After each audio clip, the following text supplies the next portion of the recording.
याही वर्षी आपण 8 मार्चलाच हा सोहळा आयोजित करणार होतो, परंतु काही कारणास्तव परीक्षेच्या नियोजनामुळे हा सोहळा आपण 10 तारखेला करतो आहोत। आणि मला सांगताना तुम्हाला आनंद होतो आहे, यापूर्वी पण मी तुम्हाला सांगितलं की योगायोग असा आहे की आज क्रांतीज्योती सावित्रीबाई फुले यांचा स्मृती दिन आहे।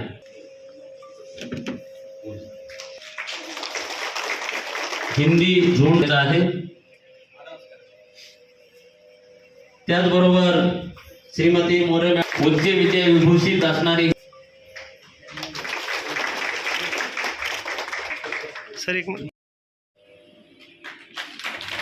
मागची भूमिका स्पष्ट करण्यासाठी मी आमच्या महाविद्यालयाचे प्राचार्य डॉक्टर आर के परदेश सर यांना विनंती करतो की आपण प्रास्ताविक करा।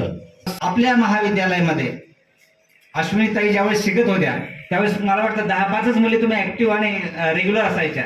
आता महाविद्यालयामध्ये ऍडमिशन जे काही आहेत साधारणतः 1800-1900 ऍडमिशन 11वी पासून तर पीजी पर्यंत आहेत, त्यातले 70% मुलीच ऍडमिशन आहेत आणि 30% मुलं ऍडमिशन घेतात।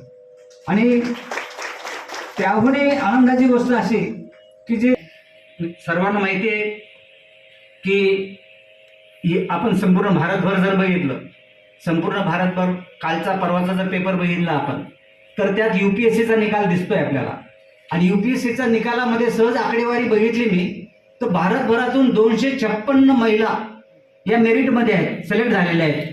आणि फक्त 56 जेव्हा घरात सुद्धा महिला जर ऍक्टिव्ह असेल, महिलाच आजकाल मी ग्रामीण भागातला असल्यामुळे मला माहिती आहे घर जे चालत आहेत, संसार जो चालू आहे केवळ आणि केवळ महिलांमुळे चालू आहे। आणि ही वस्तुस्थिती आहे ग्रामीण भागात आहे बरं का। आणि समजा नवरा आणि बायको दोघेही जरी पती पत्नी शेती करत असतील तर पतीला कंट्रोलमध्ये ठेवायचं काम ही महिलाच करते। अनेक मुली इंजिनियर झाल्यात, अनेक मुली डॉक्टर झाल्यात, कुणी सरपंच आहे, कुणी नगरसेविका आहेत, कुणी नगराध्यक्ष पण झालेले आहेत, पोलीस आहेत, अनेक क्षेत्रामध्ये काम करतायत आमच्याच कॉलेजच्या। आणि संपूर्ण भारतामध्ये हे चित्र आहे। आधी सगळ्या महिला ज्या आहेत आपल्या ग्रामीण भागातल्या ते जात्याचं चाक त्यांच्या हातात असायचं, मग ते दळायचे आणि मग काहीतरी भाकरी मिळायची। आता ते चाक सोडून द्या, आता पायलट म्हणून त्या काम करतायत, कारचं स्टेअरिंग त्यांच्या चाक त्यांच्या हातात आहे, म्हणजे पायलट म्हणून सुद्धा महिला यशस्वीपणे काम करतायत। आता आपल्या जिल्ह्याची महिला सुद्धा कलेक्टर आहे, काही दिवसानंतर सगळे SP असतील, पोलीस असतील, मॅक्सिमम महिलाच असण्याची शक्यता दाट आहे। असो, आणि जे काही नोकरी लागतात सरकारी नोकरी त्यांचं सुद्धा आपण या ठिकाणी कार्यक्रम घेत असतो, सत्कार करत असतो। तेव्हा एक सामाजिक बांधिलकी म्हणून असे वेगवेगळे उपक्रम आपण या ठिकाणी दरवर्षीच आपण राबवत असतो। पुनश्च एकदा सर्व भगिनींना या ठिकाणी तुम्ही इतक्या लांबून आल्यात, आम्हाला आनंद सांगतो। जय हिंद जय भारत। कारण या संपूर्ण विश्वाची निर्मिती ज्यांच्याकडून केल्या जाते ती नारी। ही ब्रीद घेऊन गेल्या 25-26 वर्षापासून ही संस्था या परिसरामध्ये कार्य करते आहे। या संस्थेचा वटवृक्ष आज झालेला आपल्याला दिसतो आहे। त्या संस्थेचे प्रोग्राम मॅनेजर इजाज शेख यांना विनंती करतो की त्यांनी माहिती द्यावी। आपण बघत असाल की हा जो एक कार्यक्रम आपल्याला प्रत्यक्षात निमंत्रण पत्रिका देऊन आपल्यापर्यंत पोहोचून ज्या संस्थेच्या माध्यमातून या ठिकाणी कार्यक्रम आयोजित केला ती संस्था म्हणजे स्वामी रामानंद शिक्षण प्रसारक मंडळ आहे। जो पिल तो गुरगुरल्याशिवाय राहणार नाही, पण ग्रामीण भागामध्ये कुठे ना कुठे या शब्दामध्ये तफावत आपल्याला जाणवते। ह्याच गोष्टीचं अध्ययन करून आणि त्यानंतर त्या रोपट्याच्या फांद्या म्हणून या ठिकाणी वेगवेगळ्या युनिट या संस्थेच्या ठिकाणी तयार झाले। त्यामध्ये संत रामदास महाविद्यालय घनसावंगी 1997 मध्ये स्थापन केलं। त्यानंतर छत्रपती शिवाजी प्राथमिक विद्यालय अंबड 1997 मध्ये स्थापन केलं। त्याचबरोबर धर्मवीर संभाजी हायस्कूल डोमेगाव, संत ज्ञानेश्वर प्राथमिक विद्यालय जालना, दादोजी कोंडदेव प्राथमिक विद्यालय शहागड, प्रबोधनकार ठाकरे माध्यमिक व उच्च माध्यमिक विद्यालय शहागड, त्याचबरोबर संत सरस्वती। त्यामुळे येणाऱ्या काळामध्ये संस्था ही तांत्रिक शिक्षण असेल किंवा व्यावसायिक शिक्षण असेल यावरती भर देण्याच्या ठिकाणी पुढाकार घेत आहे। त्यामध्ये संस्थेची सचिव पदाची धुरा सांभाळल्याच्या नंतर अत्यंत काय म्हणता येईल त्याला मेहनतीनं, परिश्रमानं आणि येणाऱ्या काळामध्ये विद्यार्थ्यांना कुठल्या प्रकारची आव्हानं आहेत आणि कशा पद्धतीनं स्पर्धेमध्ये विद्यार्थी टिकला पाहिजे ह्या अनुषंगानं संस्थेचे सचिव पूर्ण करून गेलेले आहेत। त्याचबरोबर ह्या वर्षी 6811 विद्यार्थी आपल्या संस्थेच्या विविध युनिटमध्ये या ठिकाणी शिक्षण घेत आहेत. मी जसं आता आपल्याला सांगितलं की फार्मसीचं या ठिकाणी युनिट आतापर्यंत आपल्या दोन्ही तालुक्यामध्ये नव्हतं, ते युनिट आपल्या घनसंगी सारख्या ग्रामीण भागामध्ये सचिव साहेबांच्या या ठिकाणी मेहनतीमुळे आलेलं आहे. आणि प्राचार्य सर आता भाषणामध्ये सांगत होते की आमच्याकडे मुलांपेक्षा मुलींची संख्या जास्त आहे आणि आमच्या फार्मसी महाविद्यालयामध्ये सुद्धा मुलांच्या पेक्षा जास्त संख्या ही मुलींचीच आहे. त्यामुळे सर भविष्यामध्ये गोळ्या औषध देणाऱ्या सुद्धा या ठिकाणी महिलाच असणार आहेत.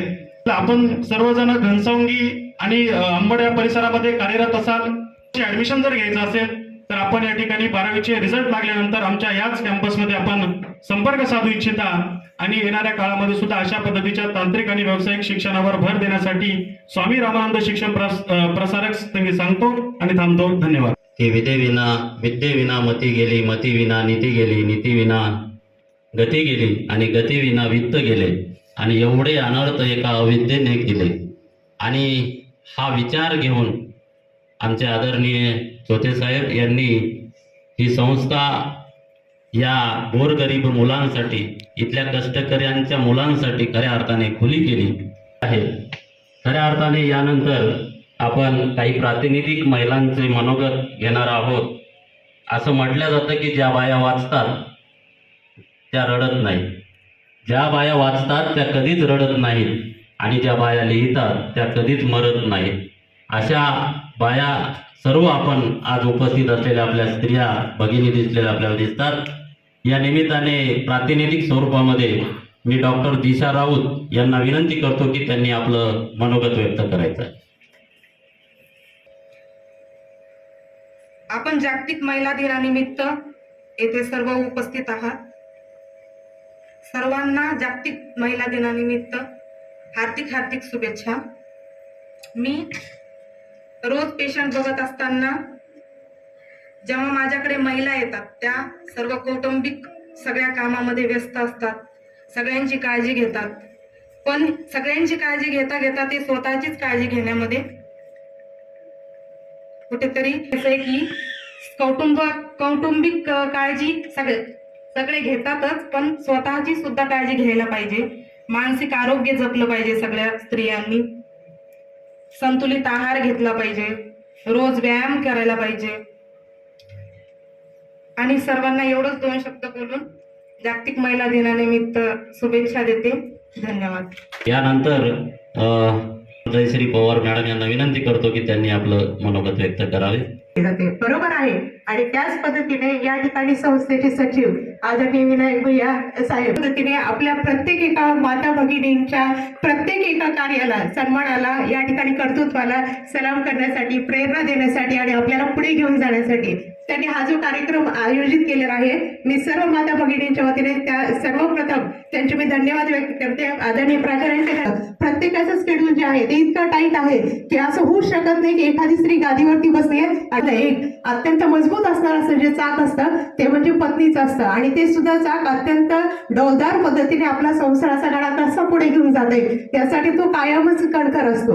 म्हणजे पहा, एखाद्या वेळेला जर पती म्हणला की तू सकाळी ऑफिसला चालले आणि जर त्यांनी म्हणलंय की तुला दिवसभर काय काम आहे, असं ज्या वेळेला एका वेळेला घडतं त्या स्त्रीने ठरवायचं की मी आज काहीच करणार नाही. संध्याकाळी जेव्हा पती घरी येईल तेव्हा त्यांनी पाहावं की सकाळी घेऊन गेलेला चहाचा कप त्याच ठिकाणी आहे, त्यांनी ठेवलेला टॉवेल त्याच ठिकाणी पडलेला आहे. त्यांनी सहज किचन मध्ये जाऊन बघून यावं. किचन मधली भांडी जशाला तशीच पडलेली आहेत. इव्हन तेवढंच नव्हे तर आपली महाराणी काय करते म्हणून जेव्हा एखाद्या बेडरूम मध्ये जाऊन तो पती जेव्हा पाहतो, ती महाराणी हातामध्ये मोबाईल घेऊन जेव्हा स्क्रीनवरती बोटं वर वर सरकत असतात तेव्हा त्याला कळतं की आपली महाराणी खरंच महाराणी आहे, ती आहे म्हणून आपल्या घराला घरपण आहे. म्हणजे ही जी स्त्री आहे ही फक्त घरदारच नाही, सर्व तर संपूर्ण संसाराचं. जसं की आपण पाहिले की भारताच्या 2 राष्ट्रपती जे आहेत या ठिकाणी कर्तृत्ववान महिला म्हणून त्यांनी आपल्या भारताचं नेतृत्व केलेलं आहे. एक जण करते आहे, अनेक स्त्री अशा आहे की ज्या उच्च पदावरती आहे. आणि म्हणूनच की स्त्रियांच्या विचारांना, तिच्या कृतीला, तिला पंख देण्यासाठी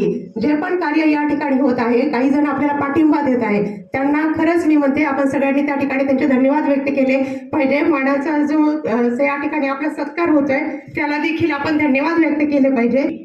तिचे 3 भाऊ एका ठिकाणी अचानक पद्धतीने घणाघाती वार करून त्यांना मारून टाकलं जातं. अशा वेळेला तिच्या वडिलांचं आणि 3 भावाचं शव जेव्हा पुन्हा घरी येते, अशा परिस्थितीमध्ये आपली असती, तिने हार मांडली असती, परंतु ती जिजाऊ होती आणि अशा जिजाऊने आपला शिवबा घडवला. शिवबा घडले म्हणून आपण आज आहोत.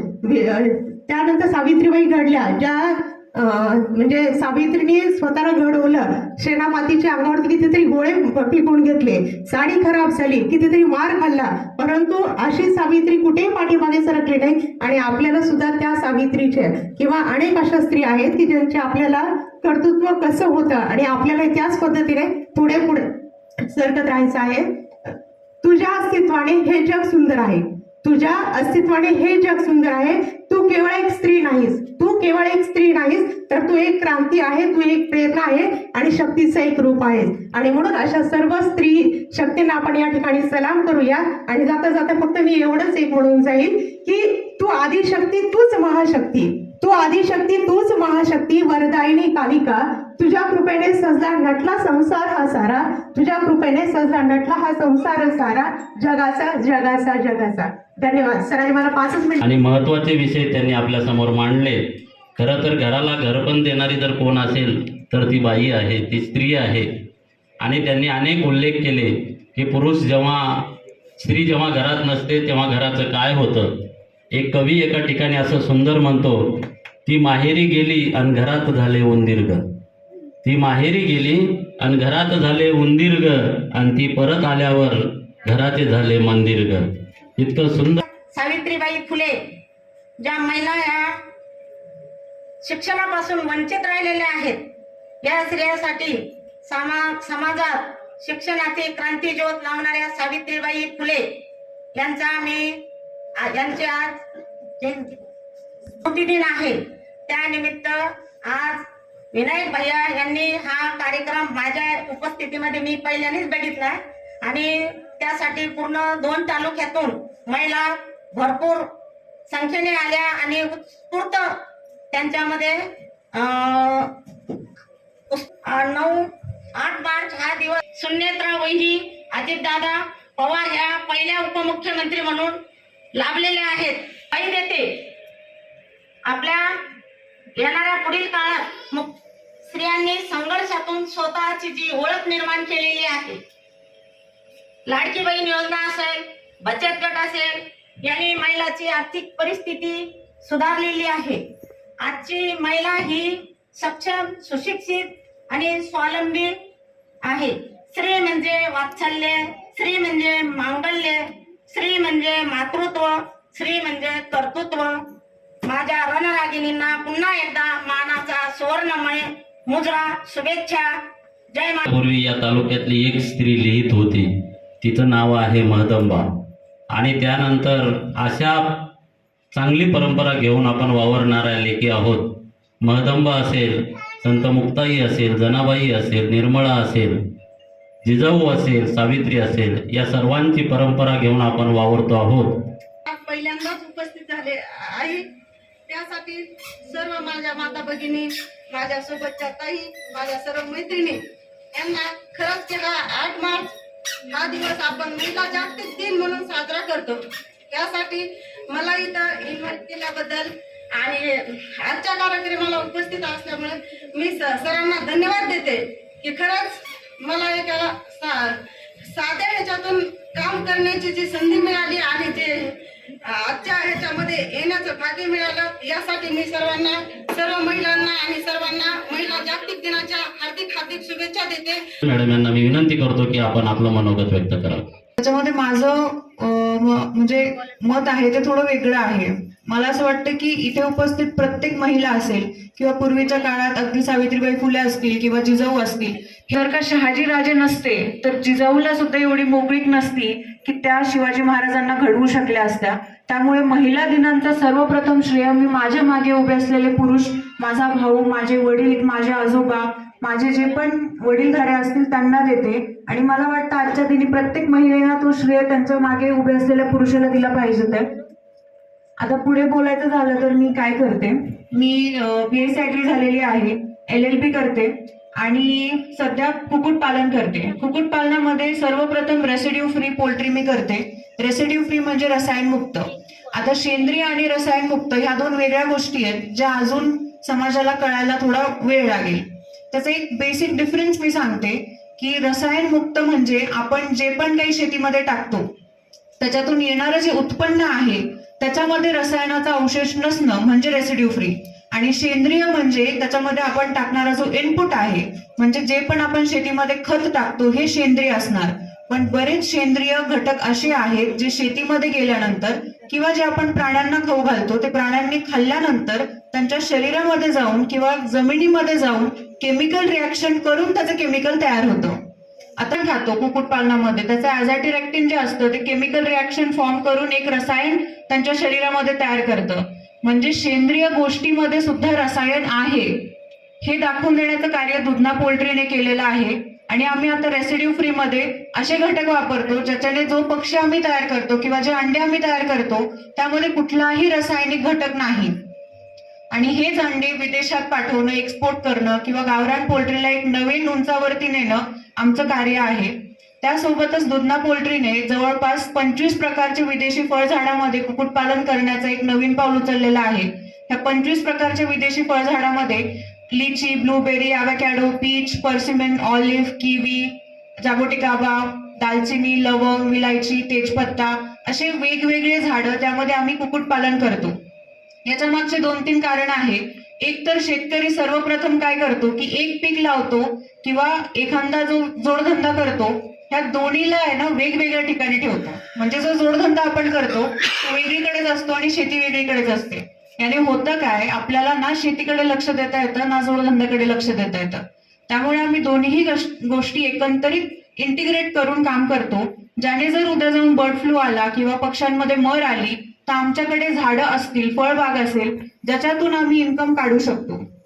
याच्या सोबतच पक्ष्यांचा फायदा आम्हाला शेतीला असा होतो की पक्ष्यांनी किडे खातात, त्याच्यानंतर खत देतात, गवत खातात. याच्यामुळे आम्हाला कुठलंही लेबर लागत नाही. आम्हाला खुरपणी निंदणीचे खर्च लागत नाही, खताचा खर्च लागत नाही, कीटकनाशकाचा खर्च लागत नाही. आणि जे फळं येतात ते कम्प्लिटली ऑर्गॅनिक असतात. Carbohydrate, fibre, protein, calcium, vitamins, minerals ह्या सगळ्या गोष्टी प्रोव्हाइड करतो ज्याच्याने पक्षी हेल्दी राहतो किंवा पक्षाला लागणारे संपूर्ण पोषण घटक त्याला त्या खाद्यातून मिळतात. आपण ज्या कारणामुळे कोंबडी खातो किंवा आपण ज्या कारणामुळे अंडे खातो याचं मूळ तत्वच मार्केटमध्ये उपलब्ध असलेल्या चिकनमध्ये किंवा अंड्यांमध्ये नाहीये. हे आम्ही लॅब टेस्टिंग केल्यानंतर आम्हाला कळालं. आपण प्रोटीनसाठी जे अंडे खातो त्याच्यामध्ये प्रोटीनच नाहीये खरं म्हणलं तर. कारण कोंबडीच्या खाद्यामध्ये प्रोटीनचा इंटेकच तेवढा नाहीये. त्यामुळे आपण जे बघतो ना की गावरान पक्षी असेल तर तो हेल्दी आहे. खरं म्हणलं तर गावरान असो, हायब्रिड असो किंवा ब्रॉयलर असो याचा फरक पडत नाही. आपण जो गहू खातो त्याची व्हरायटी कुठली याच्याने जसं आपल्याला फरक नाही पडत ना तसं पक्षाची व्हरायटी कुठली आहे याने खरंच काही फरक नाही पडत. पक्षाने खाद्य काय खाल्लंय याचा फरक पडतो. त्यामुळे पुढे जाऊन तुम्ही कधीही जर का चिकन प्रेफर करताय किंवा नॉनव्हेज प्रेफर करताय तर फक्त ते गावरान आहे म्हणून प्रेफर नका करू. तुम्ही ते कुठून घेताय, त्या पक्षाने काय खाल्लंय, तो खरंच हेल्दी आहे का, तो कुठल्या वातावरणात वाढलाय, ह्या सगळ्या गोष्टी बघून तुम्ही तो पक्षी घ्यावा किंवा तो मीठ घ्यावं आणि तेच कंझ्युम करावं. व्यक्त करावं. माणसाच्या मूलभूत हक्कासाठी हयातभर ज्या महिलेने, ज्या महान स्त्रीने, ज्या महान पुरुषाने प्रयत्न केले, संघर्ष केला आणि त्या सर्व महापुरुषांना, त्या सर्व महान स्त्रियांना जागतिक महिला दिनानिमित्त मी पहिले नतमस्तक होते. तुम्हा सर्व ज्या क्षेत्रात तुम्ही काम करता तुम्हाला महिला दिनाच्या खूप शुभेच्छा. आणि सगळ्यात महत्वाचं, हा माझ्यासाठी माहेरचा आहेर आहे आणि मी दर 6 महिन्याला वर्षाला घेतच असते. आणि मला माझ्या मैत्रिणी म्हणतात की तू नेहमी कॉलेजला जाते, प्रत्येक वेळी. आम्ही आजूबाजूला एक तरी जात नाही. आणि तू नांदेड वरून येऊन, म्हणजे मी प्रयोगाला मुंबईत असले तरी मुंबईतून येऊन जरी एका दिवसासाठी जरी आले तरी आधीमध्ये मी कॉलेजला येऊन जाते. पण माहेरला यायला कुणाला नाही आवडत, कोणालाही आवडते. सासरी कितीही चांगले असू दे, करोडपती जरी असले तरी माहेरला यायला कोणत्याही म्हणजे सासूरवाशीन त्या अर्थाने नाही, पण लग्न झालेल्या स्त्रीला यायला आवडतं. म्हणून माझ्या सगळ्या माहेरवासियांना माझा प्रणाम. विनायक दादा, तुम्ही जो हा कार्यक्रम घेतलाय स्त्री शक्तीचा सन्मान, त्यासाठी खूप मनपूर्वक तुमचे धन्यवाद. साहेबांचे धन्यवाद.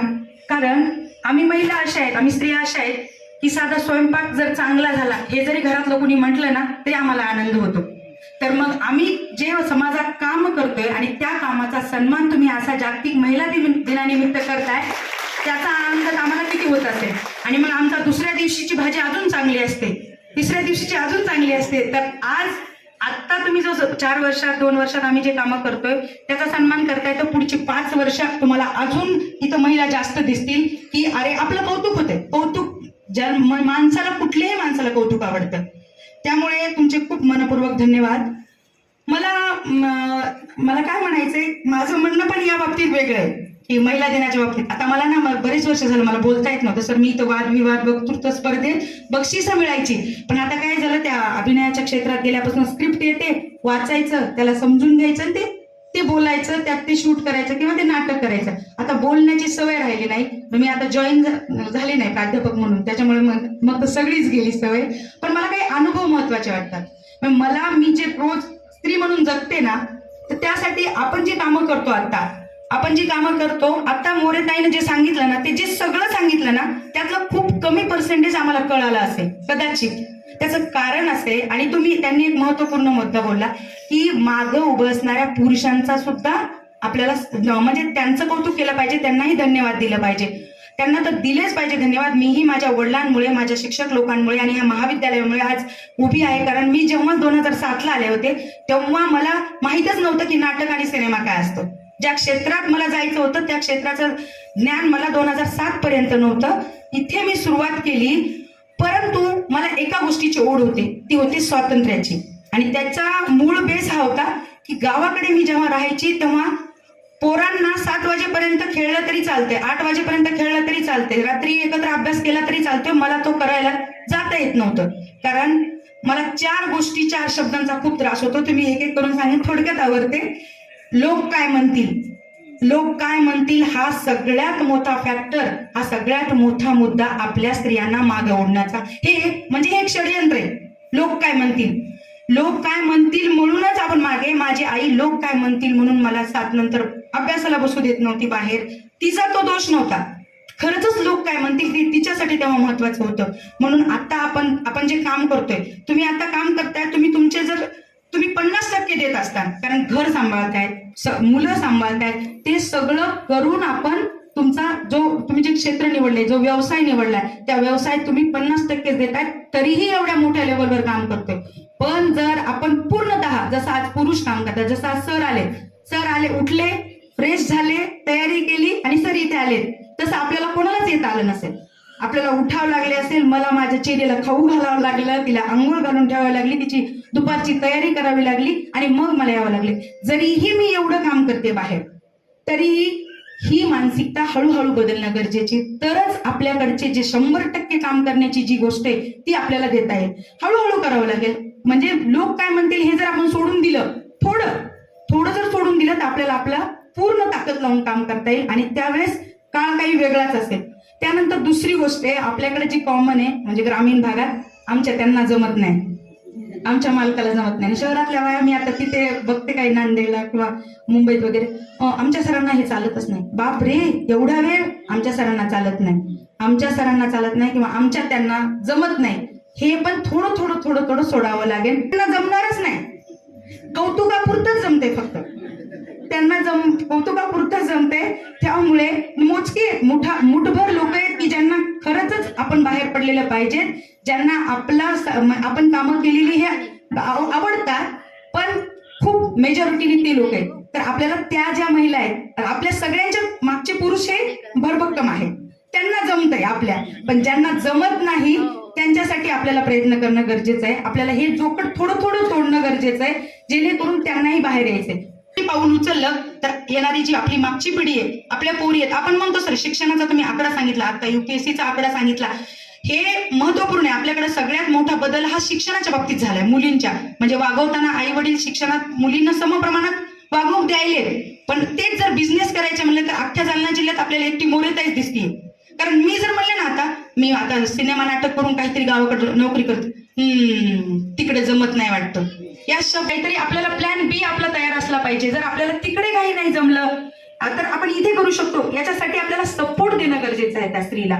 एखादी स्त्रीला वाटतंय, एखाद्या खूप सर्वसामान्य घरातली तिला जर वाटतंय राजकीय फील्डमध्ये काम करायचं, तर हे लोक आहेत की ज्यांनी आपल्याला सपोर्ट केला पाहिजे की हा तू करू शकतेस, तू ये बाहेर, तू करू शकतेस.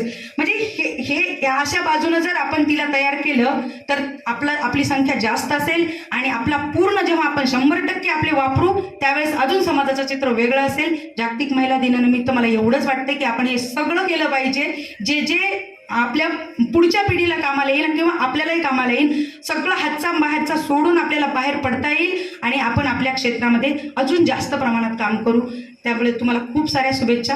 थँक्यू. सरही बसलेले आहेत. आम्हाला काय वाटतं की आमच्या पत्नी कधीपर्यंत चांगल्या वाटतात. तो कवी सांगतो, औरतें बहुत अच्छी लगती है जब वह हाँ में हाँ मिलाती है. औरतें बहुत अच्छी लगती है जब वह हाँ में हाँ मिलाती है और औरतें बहुत बुरी लगती है जब वह समझने लगती है और स्टेज पर आकर बोलने लगती है.